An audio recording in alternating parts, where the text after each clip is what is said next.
could listen to that all day. I have in my job years ago. Good morning. My name is Barry Montoya, and on behalf of the elders and Pastor Jim Mitchell, we welcome you to Scots Kirk, whether you're here in person or on live stream. Please take time to review the announcements in the bulletin. I would like to mention a few, of course. Reformation Sunday is today, okay? And read through that, and there's a lot of things happening right after the service. Operation Christmas Child. There's these boxes out in the foyer. Please take one. They do mean a lot. Last year, my wife and I had the biggest surprise, I think, of our lives. We were doing these, and sometimes I'm going to be honest, it takes time to do it. And sometimes we don't like to give our time in certain ways. But we were in the store, two of them in a cart, riding around, and all of a sudden, this stranger came up to us and said, "Those meant so much to me when I was a child in Guatemala." And you just like, my goodness, the good Lord brought something and said something to our lives right then. So it is worth doing. You don't ever expect that kind of thing to happen, but that person, these things made a difference in their life. She could barely speak English, and her daughter was the one that was interpreting and telling us more. So try. These are due in 3 weeks on the 16th of Sunday, the 16th, so Sandy can get them and ready to go. I know it says the 17th, but by the 16th. So you got 3 weeks to do it. So there's a stack of them up there. So everybody just take every one of them today and do it. It does take time, but it doesn't take that much time. So I think it's worth doing.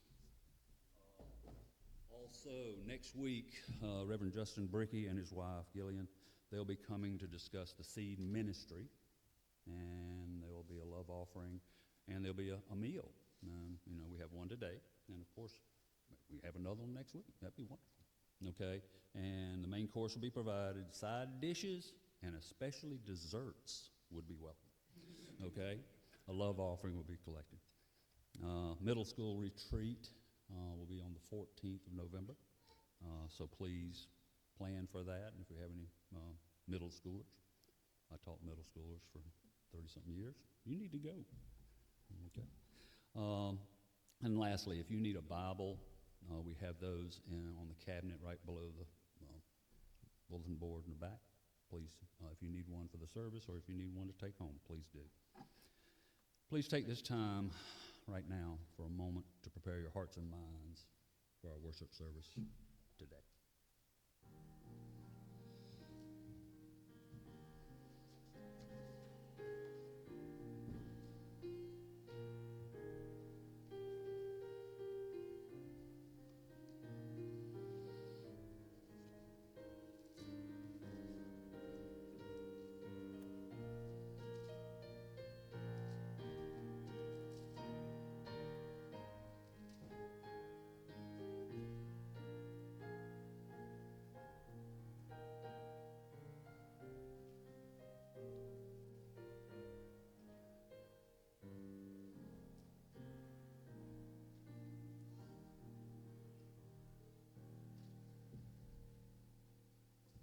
Our call to worship comes from Psalm 95, verses 1 through 3.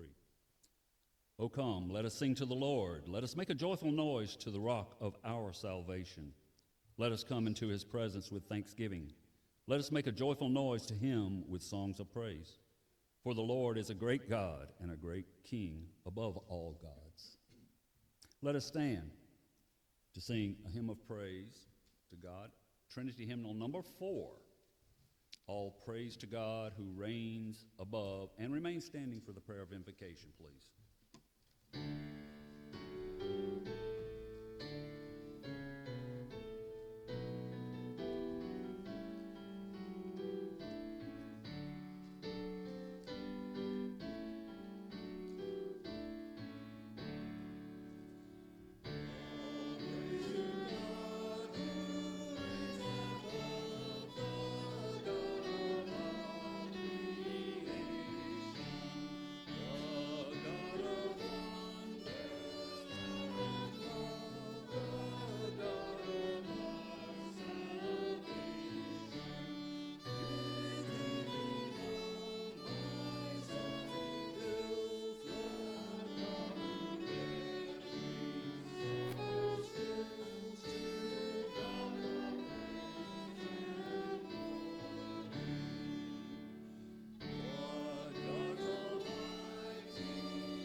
Let us pray.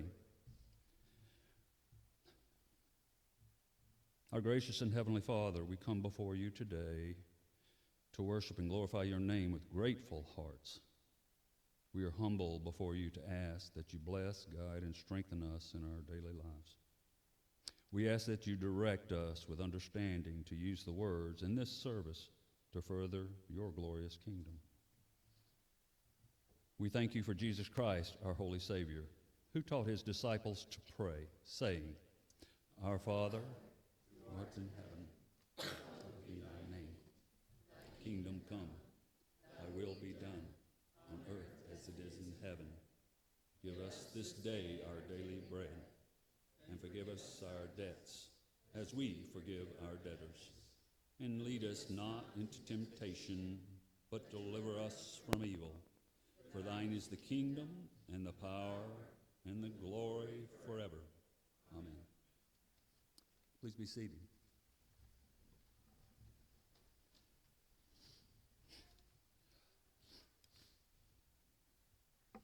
Our confession of sins comes from Romans chapter 6, verse 23. For the wages of sin is death, but the gift of God is eternal life in Christ Jesus our Lord. Now let us confess our sins silently.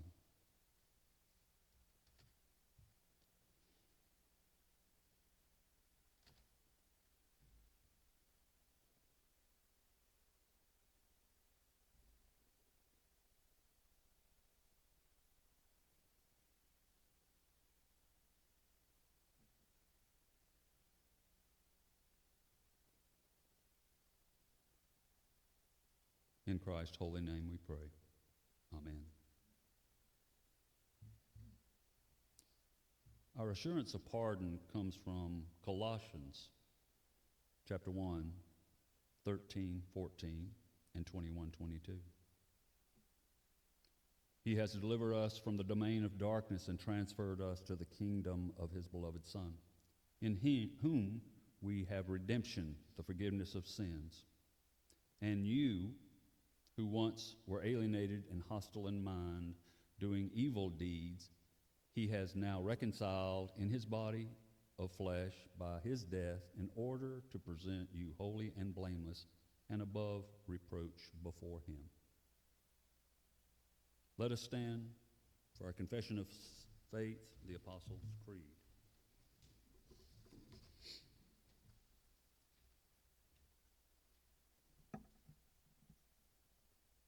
Christians, what do you believe? I believe in God the Father Almighty, maker of heaven and earth.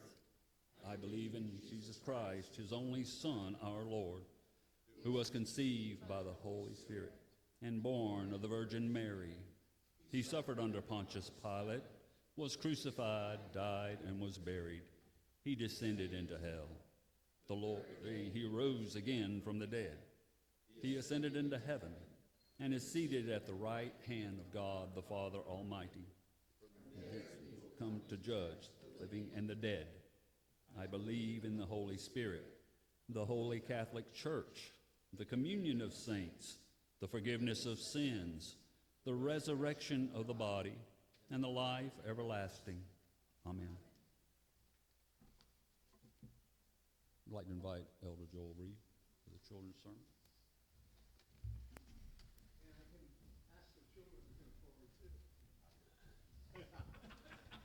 It's okay. All right. So, it's been a while since I've asked you a vocabulary question, hasn't it? Yeah. So, in today's reading, I want you to listen closely because this phrase comes up over and over again. It says, his steadfast love endures forever. So, what is steadfast? It's a big part of this psalm.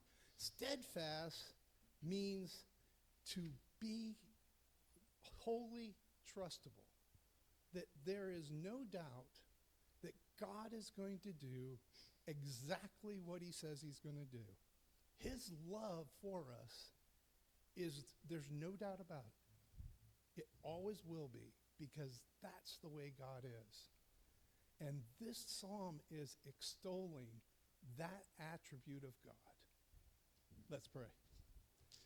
Dear Heavenly Father, we thank you that you are steadfast, that you and you alone are unchangeable, that your love for us is immeasurable and unending. Father, we pray that you would remind us that we should treat others the way you treat us. In Jesus' name we pray. Amen.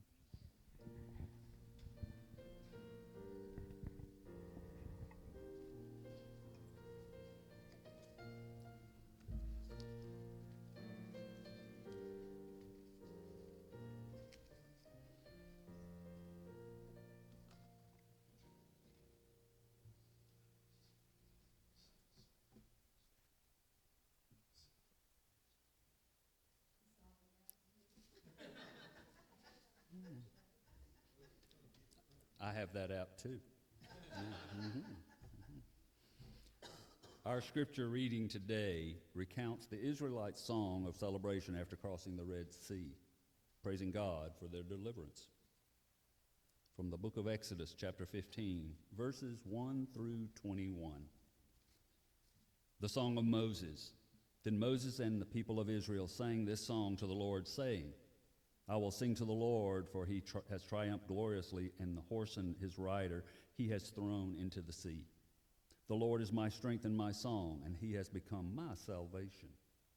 This is my God, and I will praise him, my father's God, and I will exalt him. The Lord is a man of war, the Lord is his name. Pharaoh's chariots and his host he cast into the sea, and his chosen officers were sunk in the Red Sea. The floods covered them. They went down into the depths like a stone. Your right hand, O Lord, glorious in power, your right hand, O Lord, shatters the enemy. In the greatness of your majesty, you overthrow your adversaries. You send out your fury. It consumes them like stubble. At the blast of your nostrils, the waters pile up. The floods stood up in a heap. The deeps congealed in the hearts of the sea.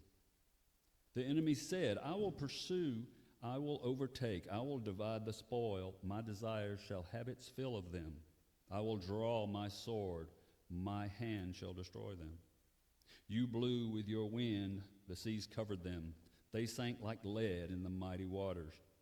Who is like you, O Lord, among the gods? Who is like you, majestic in holiness, awesome in glorious deeds, doing wonders? You stretched out your right hand, and the earth swallowed them. You have led in your steadfast love the people whom you have redeemed.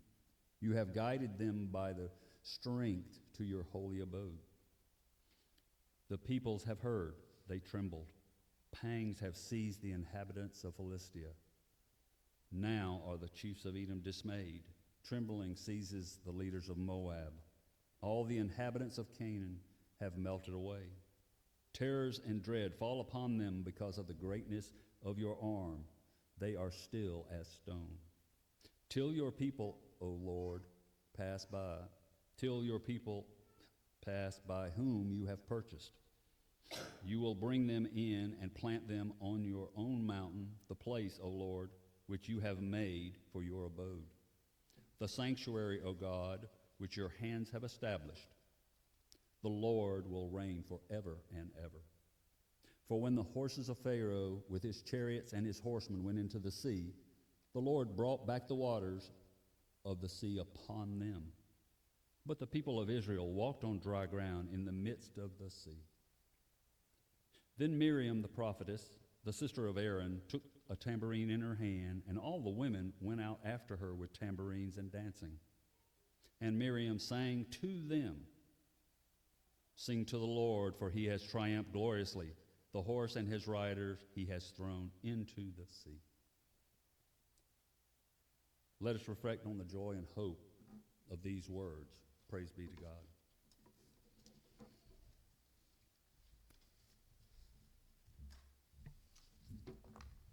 And let us go before our great God once again in prayer.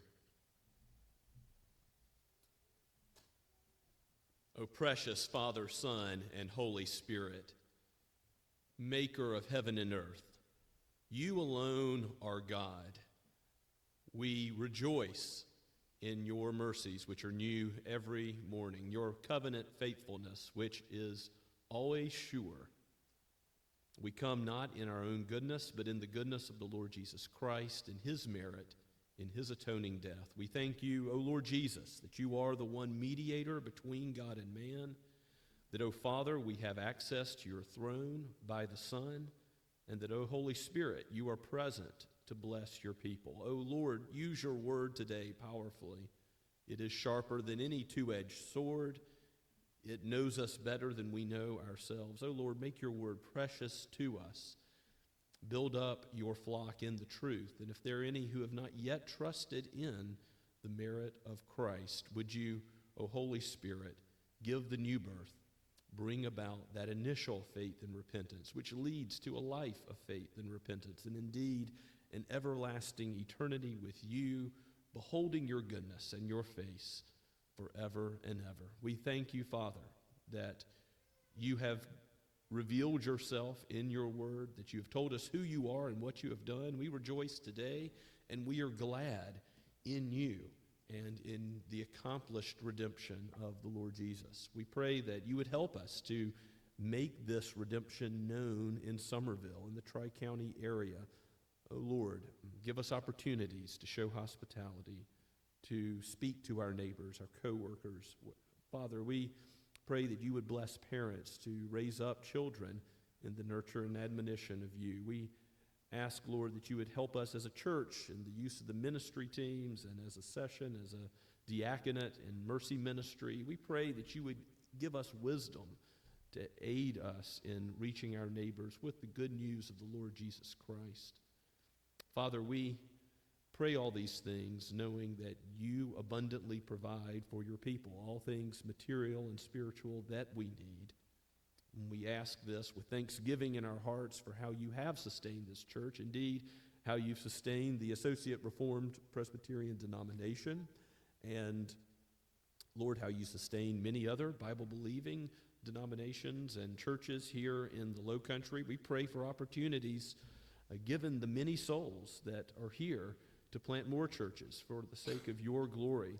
And Lord, we even look back to the days of the Reformation and thank you for men who, like Martin Luther and John Calvin and Zwingli and Knox and others before them, like Wycliffe and Huss, for the ways in which you brought your word and the gospel of pure grace back from a time of darkness where many were not understanding or perceiving it, and how you have worked in history to bring about a place where we can worship you freely and where your whole counsel is open before us, where we have your word and can possess it, and where there are many faithful ministers who will proclaim it. O Lord, raise up others who will likewise be faithful to deliver your word in public and in private as you have written it, to apply it to hearts. We ask for those who may be called to the mission field and to the chaplaincy or to preach as pastors or church planters. Father, we ask that you would continue to bless Don Walker in Charlotte and those amongst our congregation that are considering seminary. Oh Lord, raise up those for the next generation that you would call to the ministry. And we think ahead to our congregational meeting in a few months, that you would aid us in considering not only our budget, that it would be kingdom-minded in all things, but Lord, that you would have us be clear who you would call to the office of elder, of overseer, and of deacon, to see that all the needs of the church are met materially and spiritually. We thank you, Father, for those that you have given, and we praise your name for how you have bless this church. And Father, we ask these things knowing that you are good and looking to the future with confidence in who you are and what you have done. We ask, Lord, that you would be with any who are struggling today, for those who are stressed or worried or anxious. Father, for those undergoing pain, we continue to lift up our brother Chip Watson. Lord, give him relief from the pain so that his surgery might be successful. We lift up Rich and Eli Deaton and Dale Johannesmeyer. Father, we ask, Lord, that you would relieve physical difficulties so that we might be about all the days of our life glorifying you. Father, we lift up Rob Walters and his wife Carrie. Lord, bless them and keep them in your covenant love. By your faithfulness, we rejoice with those who rejoice. We thank you, Father, for Carissa and the child in her womb, this young boy, and we pray that you would guard his life and be pleased to, in the fullness of time, bring him to faith in you. We thank you, Father, that in your goodness you have given this reward, the offspring of your covenant. We thank you, Father, that you have given many in college an interest in forming a young adults group and that ministry. And as they are at school now, we pray for the future of that ministry and for their get-togethers to come, that they may be focused on your word and prayer, and that you would deepen their fellowship with one another and in you, and so bless them in that communion and fellowship. Lord, we pray for not only ourselves, but the whole world. We think of those who have already gone to the mission field and those who are already at work doing what you have called them to do. We pray for the Allers as they will see us in the spring of next year, but the Brickies as they will come next week. And Lord, we pray for the seed ministry in Pakistan and in Africa and how it is raising up leaders. We pray for the Goodmans in Uganda. We also ask that you would make it clear by your wisdom, show us how we ought to proceed with Mexico. And we have been praying for this field to be reopened. Lord, make it plain what is the best use of resources in pursuing that. And bless the Brickies in their travel to us and their discussion with us of these things. Father, we continue to lift up the hospital in Sahiwal, Pakistan. It's a ministry to the body and to the soul, and we pray for the Ackermans and the future leadership there. We also ask, Lord, that you bless the ARP denomination in Pakistan, for they have many needs, and you have been pleased to grow them mightily in spirit and in number, and we praise you for that. Father, we praise you for the Robolos, and we ask for wisdom to be given to their timing of retirement. We thank you for Paul and Missy and how they are seeking to reach Muslims in their own neighborhood. And we pray for blessings on that conversation that might be had with these taste and see meetings that they are about. Oh Lord, may your gospel go forward. May your name be praised and glorified as those in the darkness of Islam come to embrace Christ. We Father, praise you and bless you for how you have been at work in the history of this nation. We pray that you would bless our president, that even as he has recently said that he is unsure of his eternal destiny, we pray, Lord, that you would convert him and that you would bring about faith and repentance in his heart, and that would influence every decision he makes. Father, we ask that you would bless the Congress, the Supreme Court, give them wisdom to fear you and to act based on truth rather than their own opinions. Oh, Father, we pray that your law, your holy character would be reflected in our society. And may it begin with your church. May we be salt and light where we have been planted. May we be a blessing to others. Father, we ask this knowing that you are good and you do good for your people. Your name is great and greatly to be praised. And so we lift this all up with thanksgiving for who you are and what you've done in Christ. In his name we pray. Amen. And as we continue to praise the Lord, let us sing from Trinity Hymnal number 92, A Mighty Fortress is Our God. Let's stand as we sing.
Let us pray, please.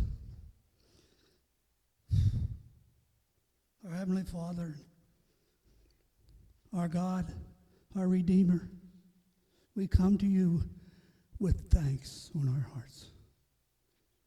We thank you for this church that preaches your gospel to the nth degree. We thank you for healing. Thank you for the healing of Eli Keaton, who had 4 bulge discs, and they are now back in alignment. Thank you, Lord. Thank you for continued strength for me, for all, for Gay. Where is she? We just thank you.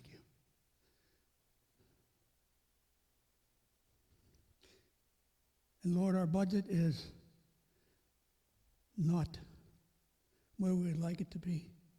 That people can see that in the bulletin. We have approximately 9 weeks to go. So we lay that out to you for strength and mercy and grace. Thank you, Lord. In Jesus' name, amen.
Please be seated and turn with me, if you would, in your copy of Scripture to Psalm 136.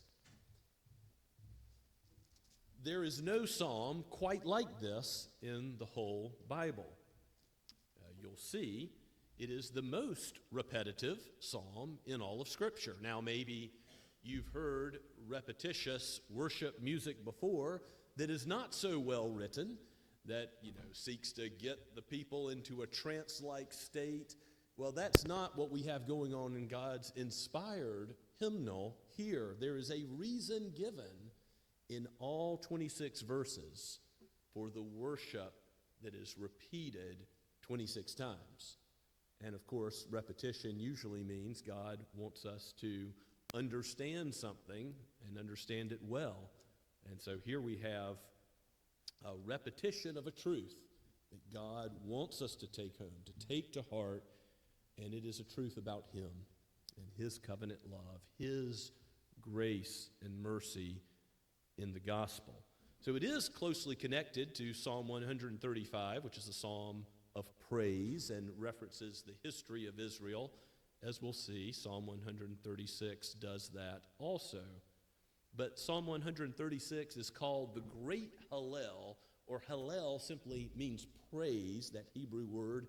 You see it in the part of hallelujah, Yah, meaning Yahweh, shortened name for God, and the beginning of the word, Hallel, means praise. So praise God is hallelujah, and the great praise of 136 is to thank God over and over and over for his covenant love, his hesed, which might be translated differently depending on your version, loving kindness, steadfast love, mercy, but it is his gospel love, his love that is ever sure because of his declaration in the covenant that he will redeem a people for himself. And so it shall be that just as he has said it, he will accomplish it.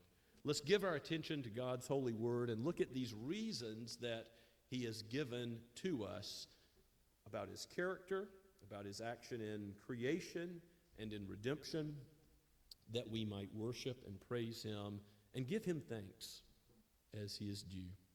This is the word of God written by the pen of the psalmist and breathed out by God's Holy Spirit for each of us today. Give thanks to the Lord, for he is good, for his steadfast love endures forever. Give thanks to the God of gods, for his steadfast love endures forever. Give thanks to the Lord of lords, for his steadfast love endures forever. To him who alone does great wonders, for his steadfast love endures forever. To him who made by understanding, to him who by understanding made the heavens, for his steadfast love endures forever. To him who spread out the earth above the waters, for his steadfast love endures forever. To him who made the great lights, for his steadfast love endures forever. The sun to rule over the day, for his steadfast love endures forever.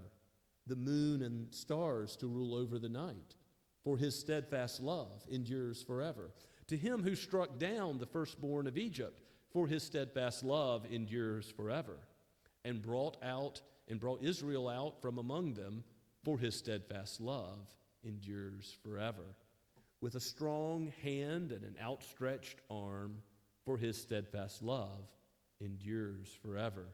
To him who divided the Red Sea in two, for his steadfast love endures forever, and made Israel pass through the midst of it, for his steadfast love endures forever, but overthrew Pharaoh and his host in the Red Sea, for his steadfast love endures forever. To him who led his people through the wilderness, for his steadfast love endures forever. To him who struck down great kings, for his steadfast love endures forever, and killed mighty kings, for his steadfast love endures forever. Sihon, king of the Amorites, for his steadfast love endures forever. And Og, king of Bashan, for his steadfast love endures forever. And gave their land as a heritage, for his steadfast love endures forever. A heritage to Israel, his servant, for his steadfast love endures forever. It is he who remembered us in our low estate, for his steadfast love endures forever, and rescued us from our foes, for his steadfast love endures forever. He who gives food to all flesh, for his steadfast love endures forever.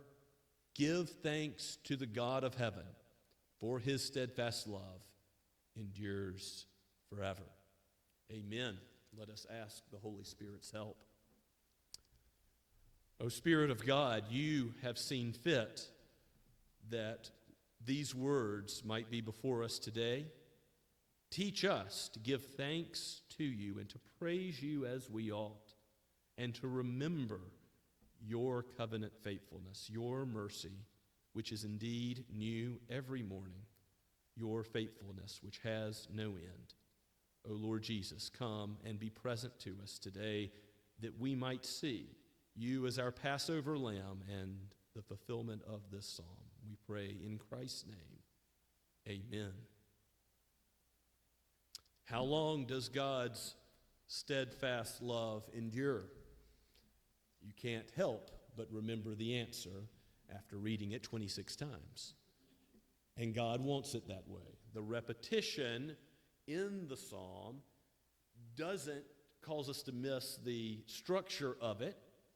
He goes from generally giving thanks to God in the first 3 verses, and then verses 4 to 9 for that which is related to creation. And we'll see how that relates to the steadfast love of God. You might think of creation as relating primarily to the wisdom and power of God, but it also relates to his faithfulness, his goodness, his mercy, which all of this is encompassed in that Hebrew word hesed, steadfast love, which is repeated again and again. And then verses 10 through 16 recount something of the history of Israel and their redemption from Egypt, so Exodus and also the wilderness in verse 16. And then verses 17 down through verse, I believe it's 22, deal with the conquest and going into the land, which ultimately points us to the new heavens and the new earth. And then finally the psalm ends where it began in considering the covenant mercy of God to us and how he rescues us from our low estate. The reformer Martin Luther said that the repetition of God's steadfast love is so that nothing but grace could be preached. You see how this is a gospel concern that the reformers had near and dear to their heart. Solo gratia, by grace alone. This psalm is all about the grace of the Lord alone in all that it touches. There's cosmic implications of God's mercy and grace found in the cross in Christ, as Colossians 1 points out. Ultimately, there will be peace on earth. Everything will be made new because of what Christ did on the cross. And certainly for us who are redeemed from sin by Christ's work, this psalm is about what God did, not what we do.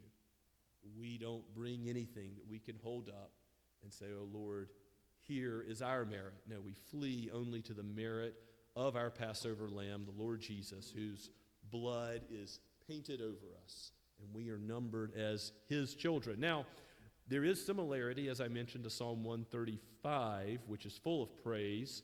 All the various quarters of Israel are to praise the Lord and bless the Lord. It speaks of Egypt, speaks of the great kings that have been defeated, of Sihon and Og. These things that are recounted in Psalm 136 do have a parallel there. But there really is nothing like Psalm 136. And we, seeking to be as balanced as the Bible is balanced in our praise, we can't say that repetition in worship is wrong, because here it is. Now, by and large, the Psalter is full of psalms without so much repetition. And, the same could be true of other considerations in modern worship hymns. The Psalms are full of first-person pronouns, but they also are full of corporate and raising our eyes to the Lord. So they're not only about our experience. So the repetition is to be seen in light of its theological thrust, which is to give God the glory in every single verse and to give a logic, a reason for every single way in which we're to remember the steadfast love of God. So let's go back to those first 3 verses where we're told to give thanks to the Lord, his covenant name. No surprise, since we're considering his covenant mercies. Give thanks to the Lord, the covenant God, Yahweh, for he is good. God alone is good. As Jesus himself points out to the rich young ruler, God has in himself all goodness. He's the very definition of goodness. And that goodness is going to be displayed in creation and in the gospel and in the new heavens and the new earth. So as far back and as far forward as the scriptures reach, God's goodness is seen. God is good within himself in the Trinity. And he is love, as John tells us. God in his being is love. Now we'll see how his love relates to creation just shortly. But here the reason for declaring God to be praised and blessed and to say that his steadfast love endures forever is simply about God himself. God is good. Give thanks to the God of gods, verse 2 says. Now that's sort of strange language to us, but it is thoroughly scriptural language, as we saw in our call to worship this morning. If you'll flip with me to Deuteronomy 10:17, this is a famous verse that uses similar language.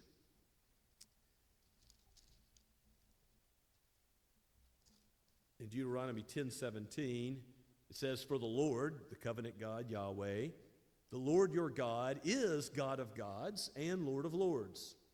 You see that parallel with verses 2 and 3 in Psalm 136. The great, mighty, and awesome God who is not partial and takes no bribe. So what does it mean that he is God of gods and Lord of lords? Verse 3. Lord of lords may be referring to human kings, and God of gods to those supposed divine kings, all the gods of the nations.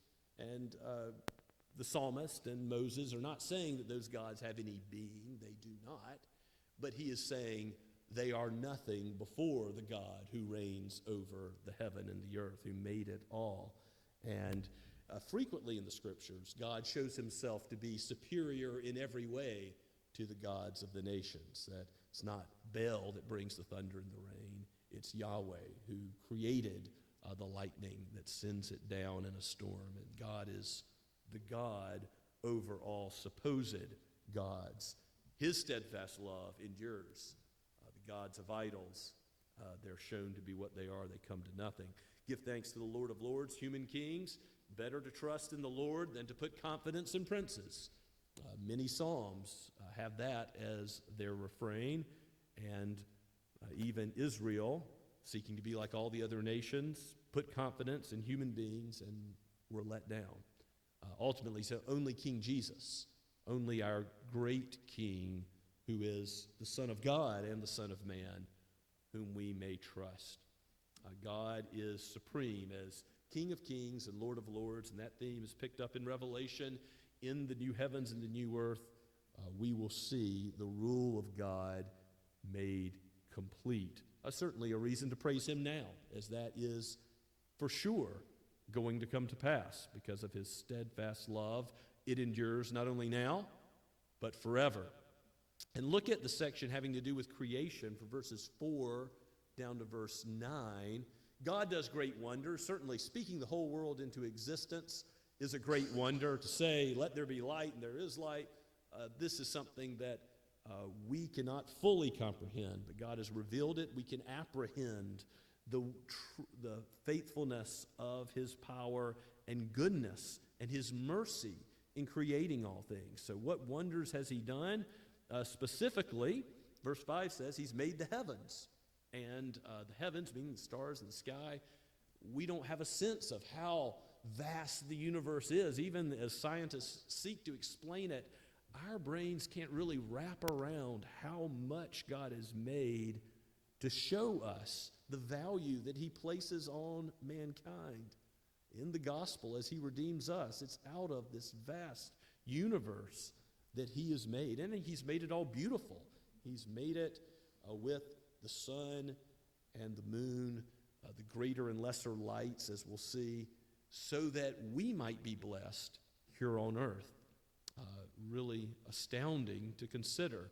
He spread out the earth above the waters. Of course, that's reflecting the Genesis account. And you'll see as we go from Genesis to Exodus to Joshua and other history that's recounted in this psalm, God doesn't go from saying, well, here's some myth, and now here's some real history. No, it's all the same sort of thing in the historical books of the Pentateuch that are being referenced. This is true history of the God who created all things in the space of 6 days, and all very good. And, of course, the God who really did deliver his people from Egypt, really did clap the Red Sea back on Pharaoh and the chasing Egyptians, really did lead Israel from the wilderness into the promised land. So, in referencing the Genesis account, it says in verse 7 that God made the great lights. Verse 8, the sun to rule over the day. Verse 9, the moon and stars to rule over the night. How does that show the goodness and the mercy of God, the faithfulness of God? You can turn with me back to Genesis, and if you go to Genesis chapter 1 and just look at some of the creation account where there's reference made, I believe it's in the fourth day, Genesis 1:14.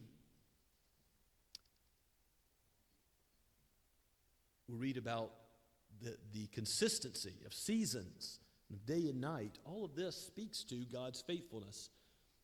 It says in verse 14, Genesis 1:14, "Let there be lights in the expanse of the heavens to separate the day from the night, and let them be for signs and seasons, for days and years, and let them be lights in the expanse of the heavens to give light on the earth. And it was so. And God made the two great lights, the greater light to rule the day, and the lesser light to rule the night, and the stars. And God set them in the expanse of the heavens to give light to the earth, to rule over the day and over the night, to separate the light from the darkness. And God saw it was good. And there was evening and there was morning the fourth day." The sun and the moon are God's servants to bless his people that are made in his image, and indeed, God ultimately rules over all things in creation, but that consistency of times and seasons is because of his goodness, because of his faithfulness in watching over us. If you go to verses 10 through 16 and consider the Exodus from Egypt, this is, of course, a great paradigm of God's redemption throughout Scripture.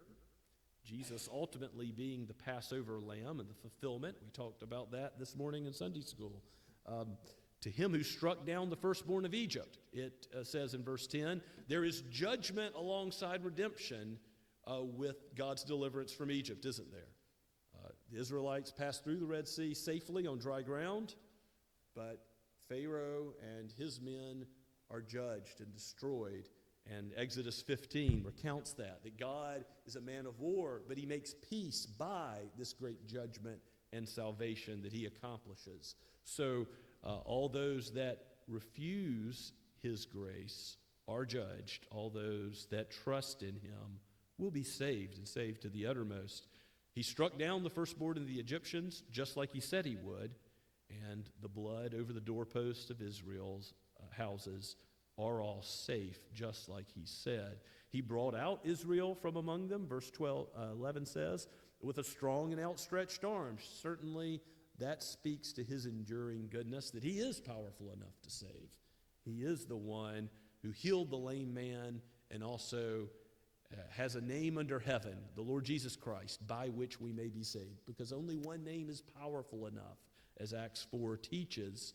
Jesus and Jesus alone can save from slavery and bondage to sin. Jesus is the one with a strong and outstretched arm to save ultimately. And Israel, when they are led through the Red Sea in verse 13, there is really a violent image that is recounted here. To him who divided the Red Sea in two, that's the same word that is used in Genesis 15 for dividing the animals in two. It's not like God just gently parted the waters. God sliced them in half, and he powerfully divided the waters so that Israel walks through on dry land. And Israel is made through the pass through the midst of it, verse 14, but God overthrew Pharaoh. He took care of all the hosts of the evil and darkness. Now we got to realize that that's where we are without Christ, in the kingdom of darkness. How did our assurance of pardon lead us to consider ourselves, that we who have faith in Christ? He has delivered us from the domain of darkness and transferred us to the kingdom of his beloved Son. And there's an equivalent in 1 Peter chapter 2, where we are taken out of the domain of darkness, the kingdom of darkness, and transferred into the kingdom of God, of his light. In Christ, we have redemption, the forgiveness of sins. Even though we were God's enemies, just like Pharaoh and all his men, those who repent from being at odds with God and trusting in some created thing, if they trust in the Creator, they will be saved, and saved completely. This is the gospel And Israel, all Israel that is embracing the gospel in the Old Covenant, they've received that same gospel as we have today by the covenant of grace, looking back on the cross and Jesus' work as our Passover lamb in our place. Now, in recounting the history, in verses 17 through 22, the psalmist goes further to not just consider the Exodus, but to consider the wilderness and into the conquest of the promised land. So, verses 17 and 18, to him who struck down great kings, his steadfast love endures forever, and killed mighty kings, his steadfast love endures forever. Again, his judgment is the theme of our praise. And that is right and good, to praise God for his wrath against evil, Satan and all his minions and his kingdom being destroyed. And specifically, the mighty kings that are in view are in verses 19 and 20. Sihon, king of the Amorites. Now you can read about that, about this king in Numbers 21, the end of the chapter, verses 21 through 35. Israel sends messengers to this king and says, can we pass through your land? And King Sihon says no, and goes to make war against Israel. But God gives them the victory. And then there is Og, the king of Bashan. He's also in the same text, and you can turn there if you like. Og, we know, is a giant of a man, slept on a giant iron bed, Scripture elsewhere says. And though he is a giant, though he's formidable, though he is fearsome, look at what God does for his people. So verses 21 through 30 deal with Sihon, and then 31 through the end of the chapter of Numbers 21 deal with King Og. And the Lord says to Moses, if you pick up in verse 34, do not fear him, do not fear this fearsome king, for I have given him into your hand and all his people and his land. You shall do to him as you did to Sihon, king of the Amorites, who lived in Heshbon. And then what happens? Because God's covenant faithfulness is enduring forever and ever, what God says is true, and it comes to pass. Verse 35, so they defeated him and his sons and all his people until he had no survivor left, and they possessed his land. The land that God gave, all the ites, all the tribes, the Canaanites, and all the others, he faithfully judged and blessed according to his word. He judged his enemies and blessed his people. So do we need to fear when there are mighty men opposing us, mighty human beings, forces of evil, even satanic, unseen spiritual forces? Christ, one little word, shall fell them all. As we have already sung in Martin Luther's great hymn, we have a king who is Lord Sabaoth, king of armies, king of angel armies, and he himself is God. He will defeat all of our enemies. We need not fear. We have a great king, a God of gods and Lord of lords. And recounting this history, these two kings are actually very prominently remembered in Scripture. You can look at other passages if you like Joshua 9:10, Deuteronomy 1:4, Nehemiah 9:22, and others where these two kings are remembered alongside Egypt as the great paradigm of God's deliverance from evil rulers. And in verse 23, you see how the psalm comes back to remember humanity and to remember grace to human beings. It begins with God as the great creator and speaking of creation in all of its vast glory, but now it remembers the Son of Man. It is mindful of human beings made in God's image. Psalm 113 comes to mind as well, because God gives grace to the humble, to those who realize they're in a place of low estate. And that's one reason I prayed for the President of the United States today. He recently said, I don't know if I'm going to make heaven. And what's the number one requirement to be blessed with the kingdom of heaven? Is to realize, to mourn your sin, to realize, as Jesus says in the Sermon on the Mount, that but you don't have what it takes to enter God's presence on your own. And so likewise, for all those who have faith and repentance, who believe in God's Messiah, the Lord Jesus, you must know your low estate, that you deserve God's wrath and displeasure. And then don't stop there, but trust in the one who can rescue. Verse 24, he rescued us from all of our foes. He will rescue us from those coming foes. In the end, Revelation can be summarized by those two famous words. You can summarize the book of Revelation to children. God wins. All his enemies will be destroyed. Every knee will bow. Every tongue will confess that Christ is Lord. He rescues us from all of our foes, totally, completely. His steadfast love endures forever. He gives food to all flesh. Maybe turn with me to Acts 14. In Acts chapter 14, you've got an evangelistic situation as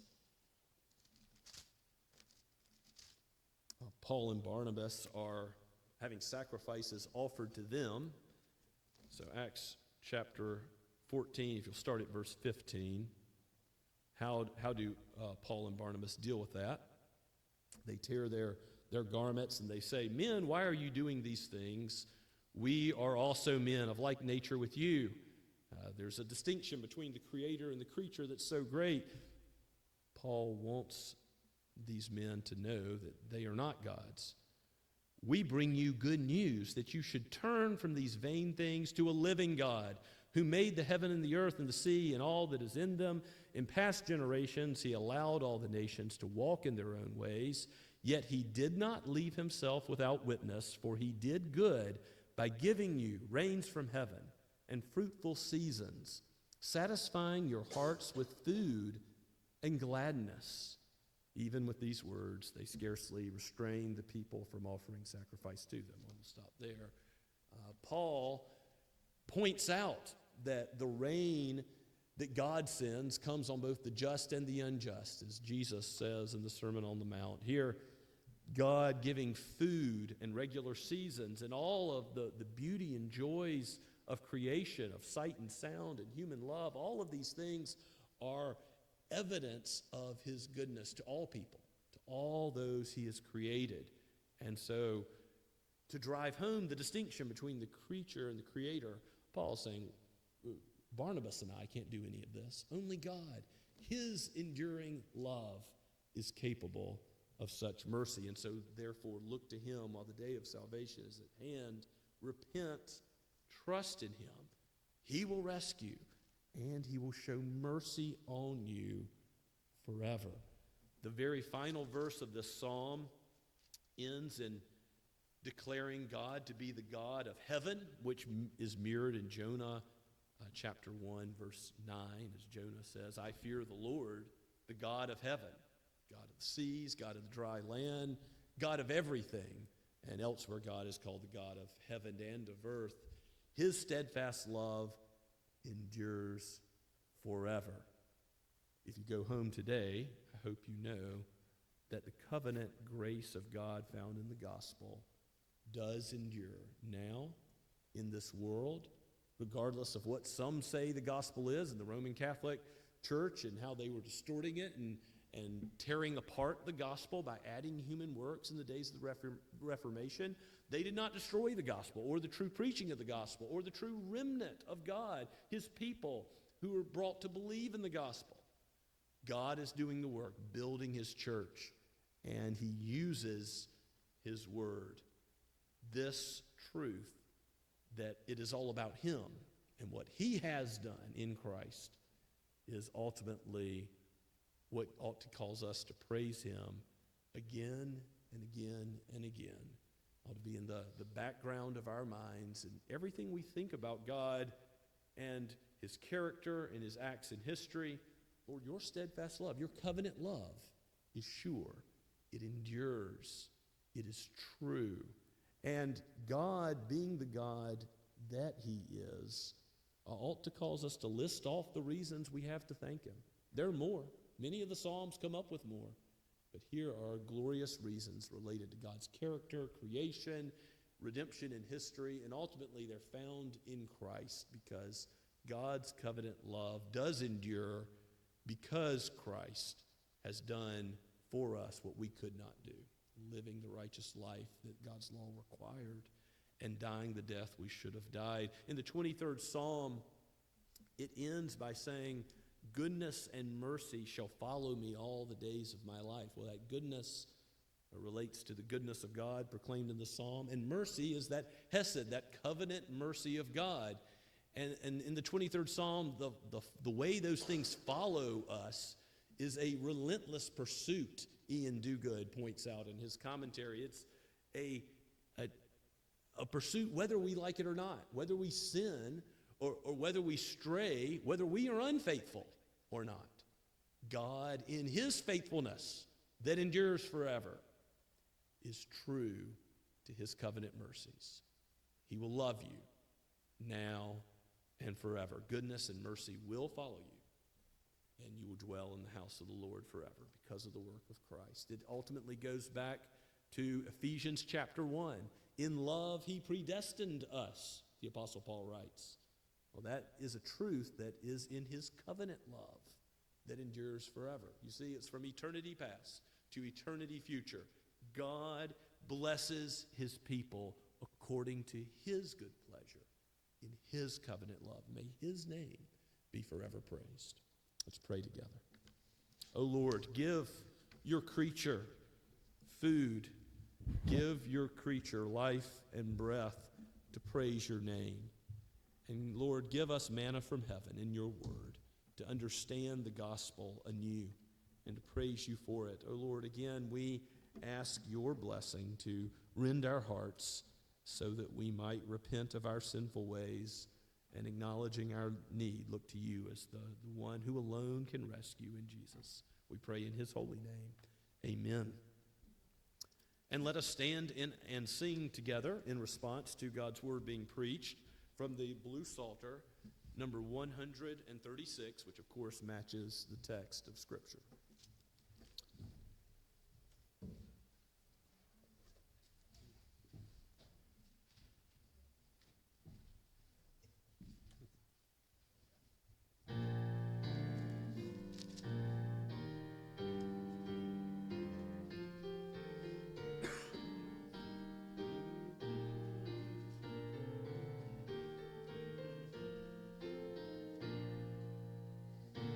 Thank the Lord for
Now go blessing and praising God for his deliverance, for his steadfast love. The Lord bless you and keep you. The Lord cause his face to shine upon you and be gracious to you. The Lord lift up his countenance upon you and give you his peace, now and forever.